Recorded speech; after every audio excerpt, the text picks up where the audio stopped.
Bonjour, nous sommes vendredi 31 janvier, il est midi, j'espère que je vais avoir le temps d'aller jusqu'au bout de cette vidéo. Je voudrais vous parler aujourd'hui de la liberté. C'est quelque chose qui me semble fondamental et qui vous parle forcément. Pourquoi? Parce que l'avoir envie de se sentir libre, c'est quelque chose que les Abraham, que je relis en ce moment, disent faire partie des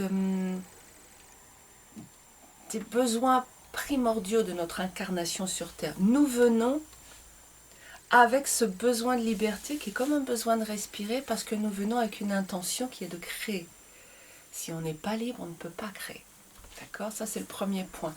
Donc ce besoin de liberté, il est inhérent à l'être humain incarné. Quand je n'ai plus besoin de cette liberté, quelque part, je ne suis plus proche de la mort que de la vie. Donc, nous avons tous ce besoin.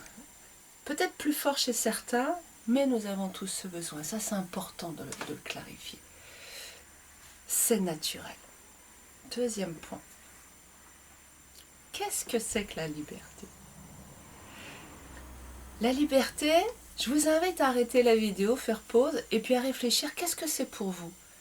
Être libre, ou la liberté, qu'est-ce que ça veut dire? Qu'est-ce que vous y mettez derrière? Parce que c'est important pour vous de vous sentir libre, ok, mais qu'est-ce que ça veut dire? Comme d'habitude, grattez le vernis, prenez un temps, respirez et allez voir, peut-être moins là, mais plus là, qu'est-ce que vous mettez derrière? Pour ce qui est de ma définition, pour moi, la liberté, me sentir libre, c'est être en capacité de faire tout ce que je veux. Ok, je suis libre, c'est vrai. En vacances, on se sent libre. On peut faire ce qu'on veut. Il y a cette idée-là. Abraham complète en disant que la liberté, c'est la notion de choix. C'est pouvoir faire des choix. Et c'est pour cela que c'est si important pour nous. Nous sommes venus faire des choix. Créer en choisissant ce que nous voulons. Ok. Ce qui est à retenir de ces deux définitions, deux approches, plutôt deux angles de vue qui se rejoignent, c'est que la notion de liberté n'est pas une notion physique, c'est pas quelque chose que je peux toucher, une liberté. Donc c'est une notion qui est mentale. Ok? Si c'est mental, ça n'existe pas dans la matière. Ça veut dire quoi? Ça veut dire que c'est lié à un angle de vue. C'est-à-dire que j'en possède le contrôle. Attendez, je fais toujours le détracteur et le narrateur. Je me mets à votre place et j'espère que ça permet de compléter ce que je dis. Angle de vue et faire des choix, c'est pas exactement la même chose. Dans mon esprit là, mentalement, en tout cas dans mon angle de vue, qu'est-ce que je veux dire? Je veux dire que, et ben voilà, c'est très important, je vous explique ça.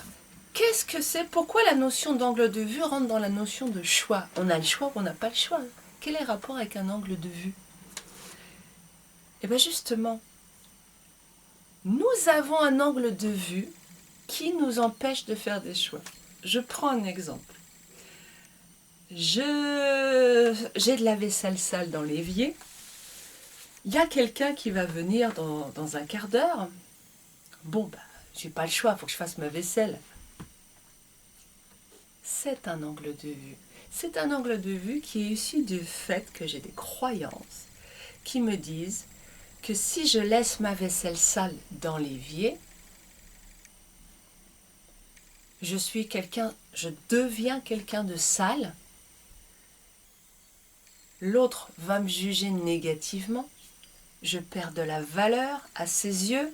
Je vais être mal jugé, voire critiqué ouvertement, mais surtout à ses yeux, je vais perdre ma valeur. Donc, à mes propres yeux, je vais être en colère contre moi, ou en tout cas, je vais le regretter parce que quand même, j'aurais pu faire cette vaisselle, etc. Il y a tout un jeu de croyances qui se met en marche, qui fait que globalement, pour m'éviter de la souffrance, je vais me sentir obligée de faire cette vaisselle. Je n'ai pas le choix. Parce que j'ai cet angle de vue.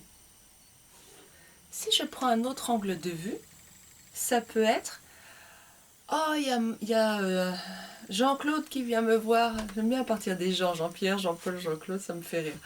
Jean-Claude passe me voir tout à l'heure. Je suis en train de me rendre compte à l'instant, un aparté, qu'à force de parler de Jean-Pierre, Jean-Paul, Jean-Claude, je vais peut-être attirer quelqu'un de ce nom-là. Bref. Jean-Claude vient tout à l'heure, j'ai laissé ma vaisselle. Oh, aucune importance, je sais que c'est quelqu'un qui est large d'esprit et qui peut tout à fait comprendre que j'ai pas l'élan là. Et puis j'ai confiance en notre amitié et je sais qu'il n'arrêtera pas de m'aimer parce qu'il y a de la vaisselle sale. C'est un autre point de vue. Un autre point de vue, ça peut être « Oh, il y a la vaisselle, il y a Jean-Claude qui arrive. Comment je me sens? Ah, je sens que là, j'ai besoin de préserver mes ressources. Je préfère être plus en forme pour accueillir Jean-Claude que de faire la vaisselle tout de suite. Je le ferai plus tard. Donc, je sens que je m'écoute et j'en suis fière et heureuse de m'écouter. Quel que soit ce qui se passe ensuite. Vous voyez que là, je passe de une vision qui me dit que je dois faire les choses, donc je n'ai pas le choix, à une vision où je m'autorise. Donc je prends ce choix, enfin j'ai un choix et je choisis quelque chose qui me convient. Donc il y a une notion derrière qui est aussi j'ai pas le choix. Vous voyez que c'est lié à l'angle de vue qui est lui-même lié aux croyances. Quand je crois que je vais me créer de la souffrance, je peux m'interdire quelque chose comme je peux me l'autoriser. C'est peut-être un petit peu confus, je vais voir si je peux clarifier tout ça. Parce que je ne l'ai pas préparé évidemment comme d'habitude et je n'y ai même pas réfléchi du tout avant, donc ça sort avec ce qui vient au fur et à mesure. Hein.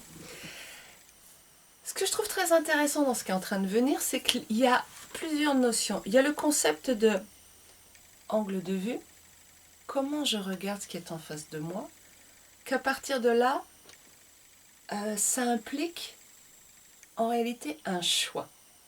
Et ce choix, il revient à moi.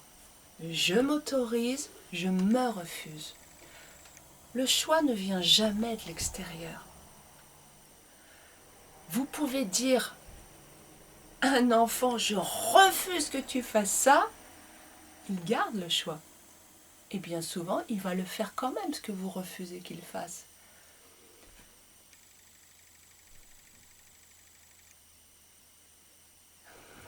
Est-ce qu'on a toujours le choix? Oui, on a toujours un choix. On a toujours la possibilité de choisir quelque chose. Et ça, c'est très important. Je vais y revenir, si je n'oublie pas là-dessus, sur cette possibilité de choisir quelque chose. Mais je voudrais approfondir la notion de « je m'autorise, je m'interdis ». Parce que c'est fondamental, parce que c'est vital, parce que ça, là, ne dépend pas des autres.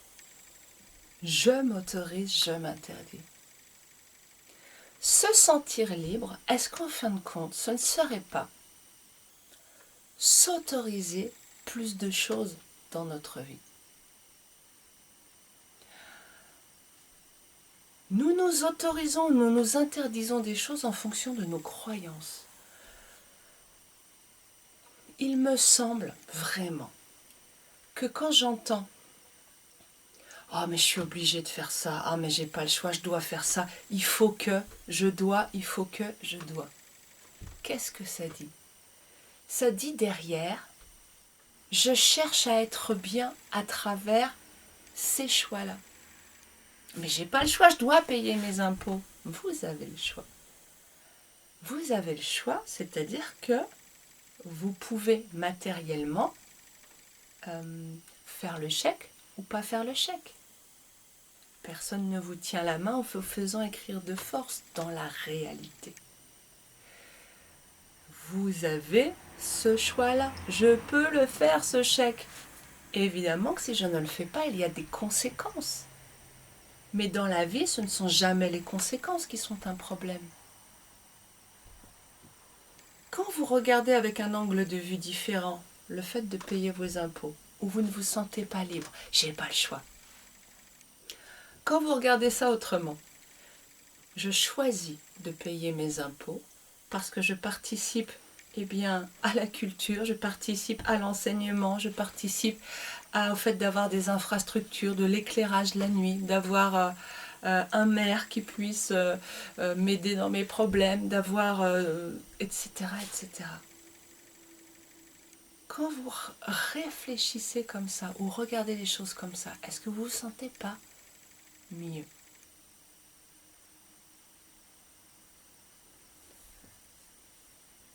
Vous vous autorisez à payer vos impôts parce que vous vous sentez inclus dans un ensemble, vous en faites partie, vous êtes une part active qui aide les autres d'une façon. Et ça, c'est plaisant. Si vous choisissez de ne pas payer vos impôts, alors, excusez-moi, ok, donc votre point de vue là, entre j'ai pas le choix, je dois les payer, ça me fait suer, et je suis ok pour les payer parce que je participe à la grandeur de notre pays. Allez, carrément, ok, bon. La différence, c'est que quand je fais l'acte de payer, de faire le chèque, j'ai un état d'esprit positif ou j'ai un état d'esprit négatif. Quand je paie avec plaisir mes impôts, ou en tout cas en étant aligné, et c'est en fait là ce qui se joue derrière, parce que quand j'ai des pensées quand j'ai des pensées positives, je me réaligne avec ma source. C'est ce que nous explique Abraham.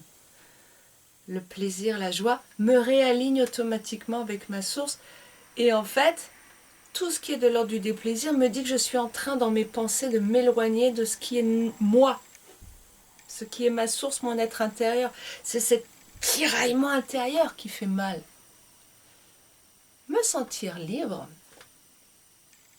oui je sais, ça part un peu dans tous les sens, excusez-moi, en plus je suis pressée, je ne vais pas avoir le temps de la tourner une deuxième fois. Me sentir libre, c'est en fait, ce n'est pas lié à ce que je fais matériellement, c'est lié à la façon dont je vois les choses et qui me dit je m'autorise ou je m'interdis quelque chose dans l'alignement, dans la joie.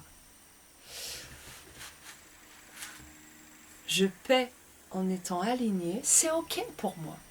Bon, c'est fait. Enfin voilà, je veux dire, c'est pas le fait d'agiter ma main avec un stylo qui me fait du mal. Hein. Ce sont mes pensées. Oh mon Dieu, je paie mes impôts, mais comment je vais faire? J'ai plus d'argent après, gna gna gna. Et ce qui fait mal là, c'est le fait que ces pensées créent ce tiraillement. Je m'écarte de mon être intérieur qui est ok avec tout. C'est l'acceptation, pas le laisser faire. C'est ok. Je vous renvoie aux vidéos là-dessus. Lâcher prise, laisser faire. C'est cette acceptation. Donc, je paie mes impôts, c'est ok. Je participe à la vie de ce pays. Bon, ok. Je fais la vaisselle. Je fais parce que Jean-Claude arrive. Ok, c'est en accord avec moi. J'aime que ce soit harmonieux, que ce soit beau. Après, on peut se poser la question, pourquoi je fais ma vaisselle quand lui arrive et pas quand moi je suis toute seule? Il y a quand même sans doute quelque chose de l'ordre du regard de l'autre. Mais bon, c'est ok, je le fais, il arrive, bon, je sais. Je sais que c'est par rapport à son regard et c'est ok pour moi et je la fais avec joie. Je choisis, ok? Se sentir libre, donc. Pour essayer d'englober un petit peu tout ça.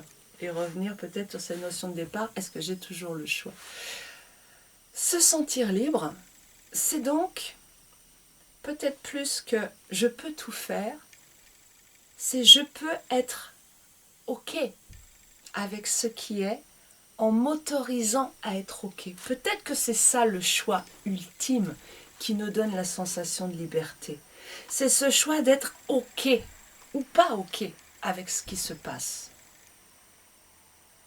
Je peux être en prison, comme Mandela, et être dans le choix de vivre cela positivement. Vous voyez? Je crois que je suis en train de répondre à la question du début. Est-ce qu'on a toujours le choix? Oui, on a toujours le choix. Je le découvre avec vous. Oui, on a toujours le choix parce qu'on a ce choix de comment je vis les choses. Et c'est peut-être finalement ça, cette sensation de liberté. C'est cette sensation que le choix ultime, c'est pas je peux ou je peux pas. Ce n'est que sur le plan de la matière, je peux pas. Le choix ultime, c'est je m'aligne ou je me désaligne. Vous savez qu'au niveau des corps, des auras, sans rentrer dans les détails, nous avons au moins 4 corps sur cette terre, dans cette partie incarnée, qui est le corps physique, le corps éthérique, énergétique, dans lequel se trouvent les chakras, le corps émotionnel. Donc, alors, je parle là dans l'ordre des auras. Le corps émotionnel et le corps mental. Ok, donc vous voyez bien que ce qui se passe dans le mental est encore plus éthéré, plus subtil que ce qui se passe dans votre corps physique. Donc le je peux, c'est pour ça que la loi de l'attraction est si importante, parce qu'elle replace la primauté à ce qui est de l'ordre du subtil. Le subtil passe avant le matériel. Et donc, pouvoir faire des choses matériellement est en réalité que la conséquence de pouvoir faire des choses ici. Ce mental est souvent un obstacle entre notre source et nous, parce qu'il est piloté par notre charge négative, comme je vous le dis depuis fort longtemps. Néanmoins, on peut l'utiliser comme un outil. Et on peut, il me semble qu'on est amené à arriver à le contrôler, mais pas au sens rigidité, au sens présence. Je contrôle mon mental quand je suis présente. Quand je pars, c'est mon négatif qui le pilote. Donc voilà, moi j'ai envie de piloter mon propre navire qui est mon corps et pas de laisser piloter par quelque chose d'autre. Être libre, se sentir libre, pour conclure, je crois. Être libre, finalement, c'est avoir se donner le choix ultime, mental et subtil et au-delà, de retrouver cette connexion pour pouvoir être en accord avec ce qui est. Je paye mes impôts ou je ne les paie pas, dans la joie, dans l'alignement, et je me sens libre. Parce que je sais aussi que dans la réalité, rien ne peut me contraindre réellement. Rien ne peut me priver de ma liberté fondamentale, qui est d'être bien. Oui, mais on est à 20 minutes, je suis désolée, mais oui, mais il y a quand même des gens qui peuvent te faire du mal, te mettre en prison, etc. Dans la réalité, non. Au sens où si je suis justement dans cette sensation de liberté, je prends conscience que je suis responsable de ma vie, que j'ai le choix, qu'il n'y a que nous. Il n'y a que nous. C'est vraiment le message que je vais vous faire passer. Il n'y a que nous. La liberté, les autres, non. Tout ça n'est que le résultat physique de ce qu'il y a là. Donc, se sentir libre matériellement n'est que le résultat de se sentir libre là. Ou plutôt là. Je crois qu'il y aurait encore à dire là-dessus. Mais bon, je vais m'arrêter pour pas que la vidéo soit trop longue et surtout pour que j'ai le temps de la mettre en ligne. Voilà. Je vous souhaite une très très belle semaine et surtout prenez conscience de ce pouvoir extraordinaire que vous avez Vous êtes des êtres libres parce que personne ne peut vous aligner ou vous désaligner de votre source. Yes. Allez, bonne semaine à tous. À bientôt.